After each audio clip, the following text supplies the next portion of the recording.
ஆண்டவராகிய இயேசு கிறிஸ்துவின் நாமத்தினாலே அருமையான தேவனுடைய பிள்ளைகளே, இந்த நாளிலும் உங்களுக்கு வாழ்த்துதல் கூறி இந்த செய்தியை நான் ஆரம்பிக்கிறேன். எல்லாருக்கும் தெரிந்தது, சிறிய வயது முதல் சண்டே ஸ்கூலிலிருந்து இப்பொழுதும் நாம் தொடர்ந்து மனப்பாடமாக நம்முடைய இருதயத்திலே தங்கியிருக்கிற ஒரு வசனம். சங்கீதம், முதல் சங்கீதம் 6 வசனங்களும் நமக்கு தெரியும். 3ஆம் வசனம், அவன் நீர்க்கால்களில் ஓரமாய் நடப்பட்டு தன் காலத்தில் தன் கனியை தந்து இலையுதிராதிருக்கிற மரத்தை போல் இருப்பான், அவன் செய்வதெல்லாம் வாய்க்கும். யார் அவன்? இரவும் பகலும் கர்த்தருடைய வேதத்திலே பிரியமாய் இருப்பவன், துன்மார்க்கரின் ஆலோசனையின்படி நடவாமல் பாய்வழியின் வழியிலே நிற்காமல் இருக்கிற அப்படிப்பட்ட தேவனுடைய பிள்ளைகள்.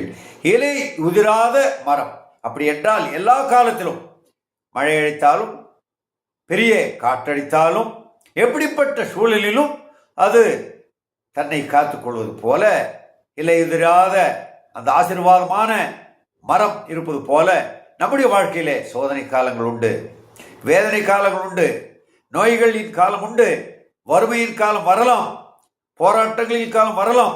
உறவுகள் மூலமாக நாம் நம்பியிருக்கிற நம்முடைய நம்பிக்கைக்குரிய பாத்திரங்களாக கருதப்படுகிற அப்படிப்பட்ட மக்கள் மூலமாக, நாம் செல்லுகிற சபையின் மூலமாக பல நிந்தனைகள், பல போராட்டங்கள், பல அவமானங்கள் எல்லாம் வரலாம்.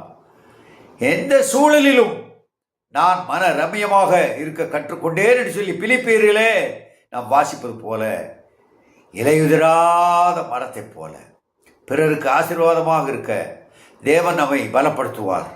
அதற்காகத்தானே நான் நேற்று சொன்னேன், எவன் தேவனுடைய ஆவியினாலே நடத்தப்படுகிறானோ அப்படிப்பட்டவர்களை தேவன் தம்முடைய சித்தத்தின்படி ஆசீர்வாதமான பிள்ளைகளாக வைப்பார். ஆண்டவரே, நானும் இந்த உலகத்திலே எல்லா இடத்திலும் எல்லா சூழலிலும் நான் ஆசீர்வாதமான ஒரு மனிதனாக, ஒரு மகளாக இருக்க நம்முடைய கிருபைத்தான் சொல்லி கேட்போம். நிச்சயமாக தந்து நம்மை ஆசீர்வதிப்பார். தேவன் தாமே உங்களை ஆசீர்வதிப்பாராக. நாளை தினத்தில் புதிய செய்தியோடு நாம் காத்திருப்போம். ஆமேன், ஆமேன்.